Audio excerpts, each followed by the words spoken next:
Baik, Assalamualaikum warahmatullahi wabarakatuh.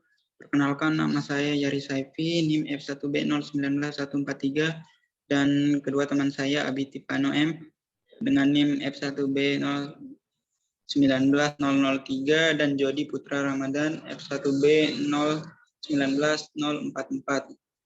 Nah, di sini video ini, presentasi ini bertujuan untuk menyelesaikan tugas besar mata kuliah Teknik Energi Alternatif, di mana kami mengambil judul yaitu optimasi pemanfaatan energi alternatif berbasis hibrid di Desa Batujai, Kecamatan Praia Barat, Provinsi Nusa Tenggara Barat.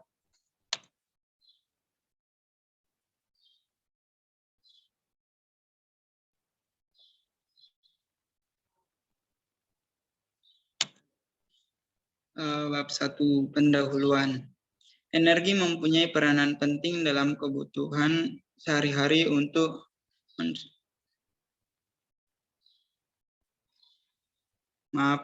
energi mempunyai peranan penting dalam kebutuhan sehari-hari untuk mencapai tujuan sosial, ekonomi, dan lingkungan guna membangun yang berkelanjutan serta merupakan pendukung bagi kegiatan ekonomi nasional. Penggunaan energi di Indonesia terus meningkat pesat sejalan dengan bertambahnya ekonomi dan bertambahnya jumlah penduduk. Untuk memenuhi kebutuhan energi yang harus meningkat tersebut, maka dikembangkan berbagai energi alternatif untuk memenuhi kehidupan hidup manusia, diantaranya energi terbarukan. Potensi energi terbarukan yang ada di Indonesia antara lain seperti biomasa, biogas, panas bumi, energi surya, energi air, dan energi angin. Sampai saat ini belum banyak potensi yang terbarukan tersebut dimanfaatkan. Padahal potensi energi terbarukan di Indonesia sangatlah besar. Di wilayah Nusa Tenggara Barat, khususnya di Pele Lombok, sebagian besar kebutuhan energi listrik untuk masyarakat dipenuhi dengan pembangkit listrik bertenaga diesel atau PLTD. Penggunaan PLTD selama ini hanya dapat memenuhi kebutuhan listrik masyarakat yang tempat tinggalnya terjangkau oleh PLN saja, sedangkan untuk masyarakat yang bertempat tinggal di daerah yang tidak terjangkau dengan jaringan PLN, sebagian besar tidak dapat menikmati energi listrik. Sebagian masyarakat lagi mendapatkan pasokan energi listrik dari pembangkit energi yang memanfaatkan potensi alam yang tersedia pada daerah tersebut seperti pembangkit tenaga mikrohidro atau PLTMH dan pembangkit listrik tenaga surya atau PLTS. Nah, untuk letak geografis lokasi Desa Batujai sendiri merupakan desa yang terletak pada Kecamatan Praia Barat, Kabupaten Lombok Tengah, Nusa Tenggara Barat. Batujai yang memiliki luas 96,73 km persegi dan tinggi wilayah di atas permukaan laut yaitu 1.227 meter dan batas-batas wilayah yaitu sebagai berikut. Di sebelah utaranya ada Desa Prapen, sebelah timur ada Desa Lajut, sebelah selatan ada Desa Penuja, sebelah baratnya ada Desa Surakarta.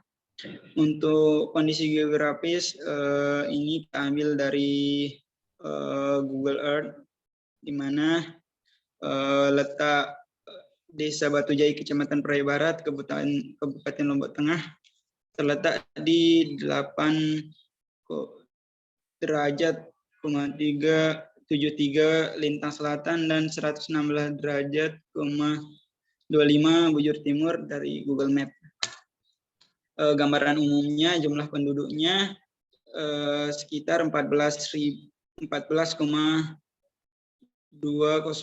ribu jiwa. Jumlah penduduknya yaitu 14.222 jiwa. Jumlah rumah tangganya yaitu 3.261, terus pedagang 79 unit, warung makan 15 unit, koperasi 4 unit, dan sebagainya bisa dilihat pada layar.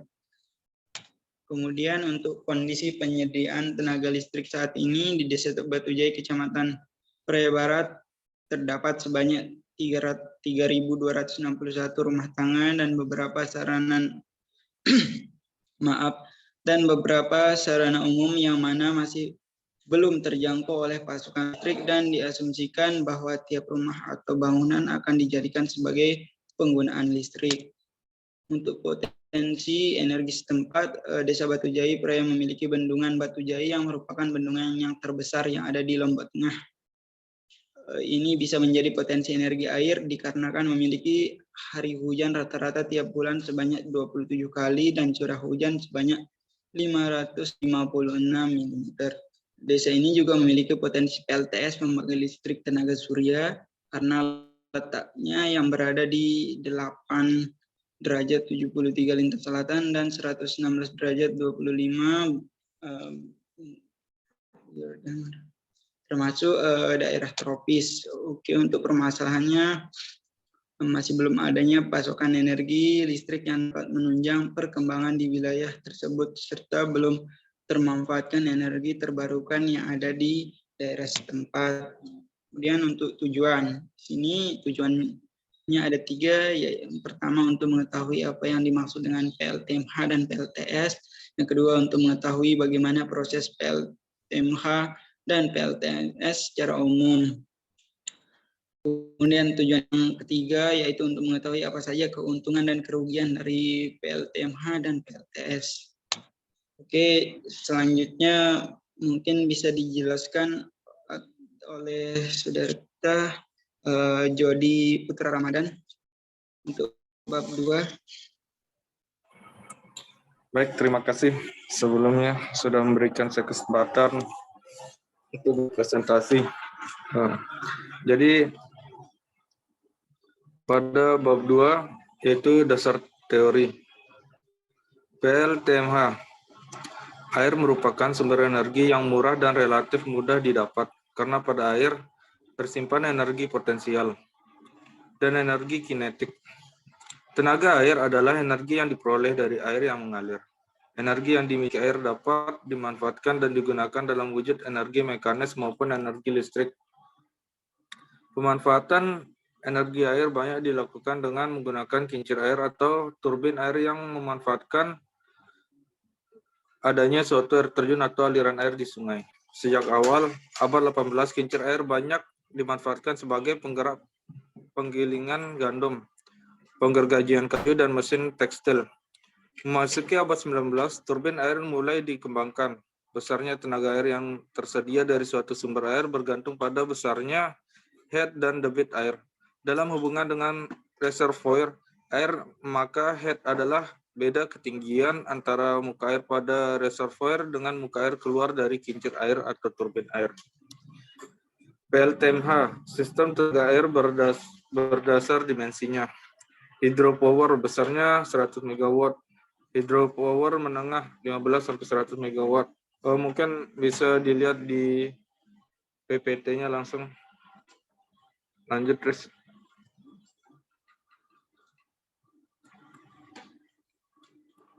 Ya, berikut merupakan data-data pembangkit hidropower pada Desa Batujai, Kecamatan Praya Barat.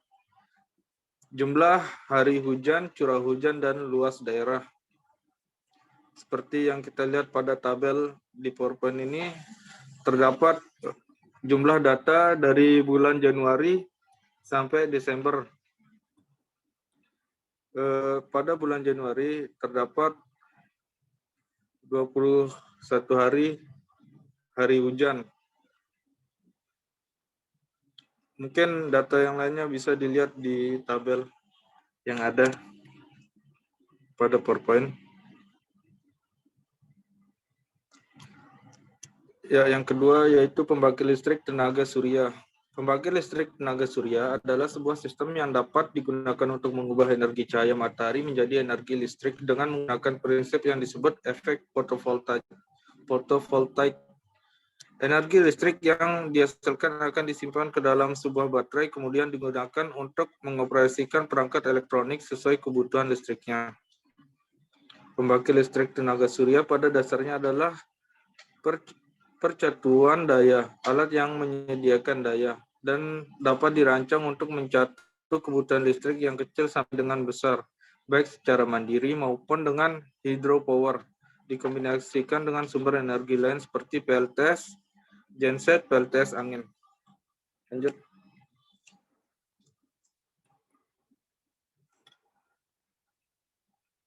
Nah, di sini keuntungan dan kerugian pemanfaatan energi surya.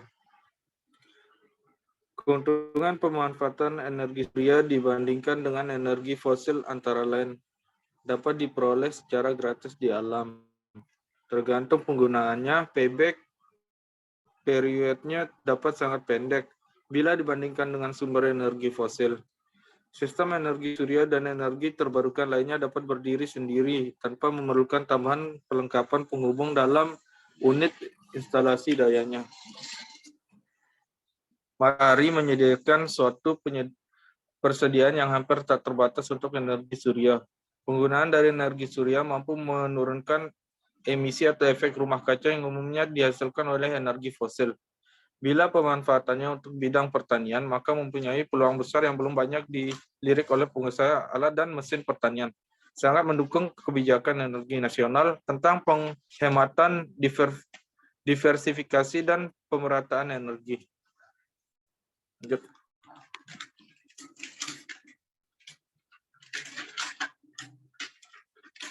Mengenai energi surya. Energi surya yang diterima dalam satu hari yaitu dapat bervariasi mulai dari 0,55 kWh per meter kuadrat pada daerah dingin sampai 5,5 per kWh meter kuadrat pada daerah tropis. Secara garis besar, pemanfaatan energi surya dibagi menjadi pemanfaatan langsung panas, radiasi matahari, dan pembangkit daya listrik melalui sel fotovoltaik. Energi surya dapat diperoleh secara gratis di alam, namun pemanfaatannya sangat bergantung pada polusi udara dan kondisi cuaca. Energi surya di muka bumi Indonesia mempunyai intensitas antara 0,6 sampai 0,7 kW per meter kuadrat, sehingga sangat memungkinkan untuk mengembangkan konversi tenaga surya.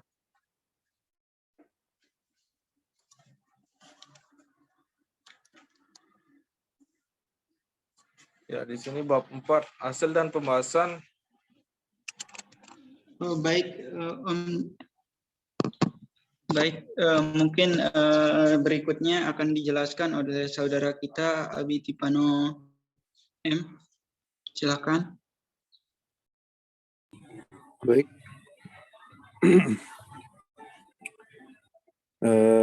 Selanjutnya, pembahasan selanjutnya.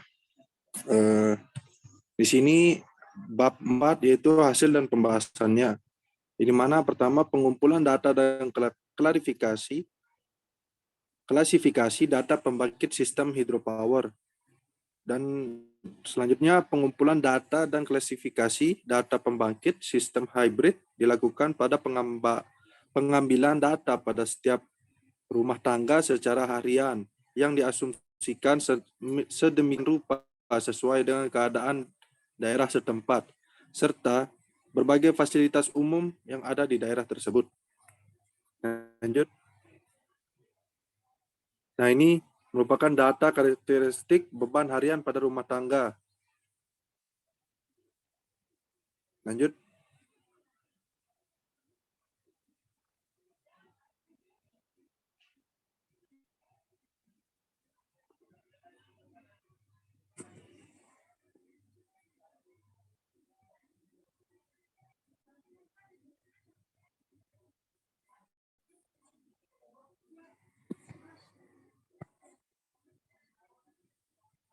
Bisa dilanjutkan, Pak Moderator?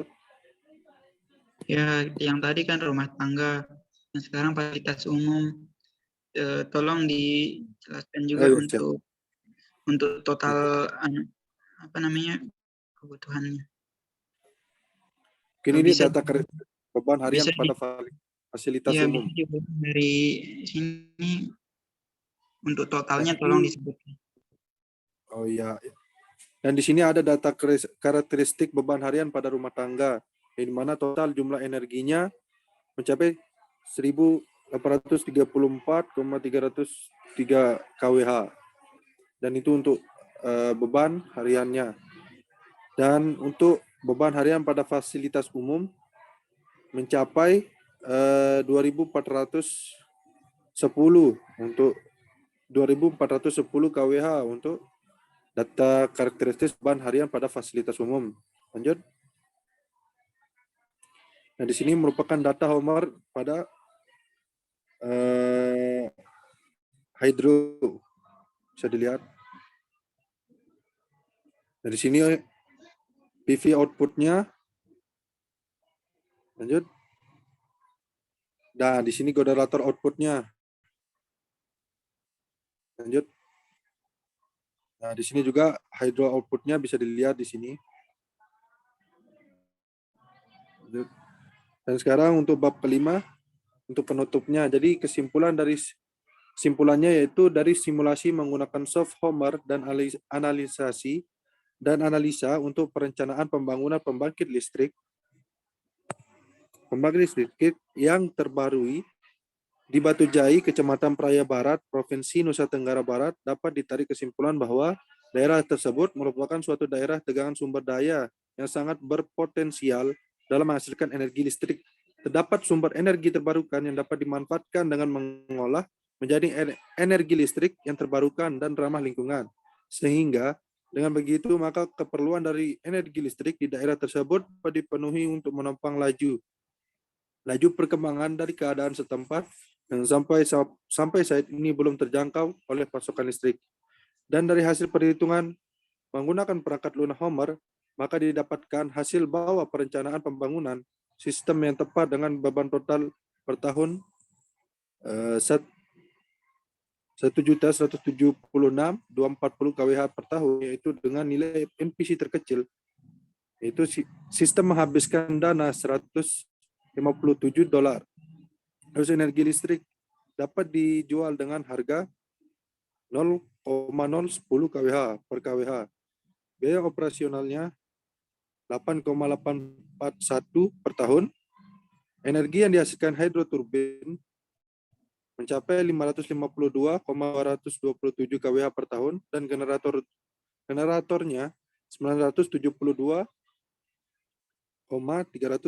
kWh per tahun, sehingga total energi yang dihasilkan berkisar 3.524,529 kWh per tahun. Jadinya kelebihan energi sebesar 376,855 kWh per tahun. Dan di situ perangkat lunar Homer dapat digunakan untuk mensimulasikan perencanaan pembuatan sistem pembangkit energi listrik dengan meninjau segi teknis dan ekonomis. Ya, bisa dilanjutkan. Baik, mungkin coba minta tolong dihidupin kembali videonya. Baik, dengan berakhirnya bab 5 maka berakhir pula presentasi dari kelompok kami. Kurang lebihnya kami mohon maaf. Sekian. Wassalamualaikum warahmatullahi wabarakatuh. Waalaikumsalam.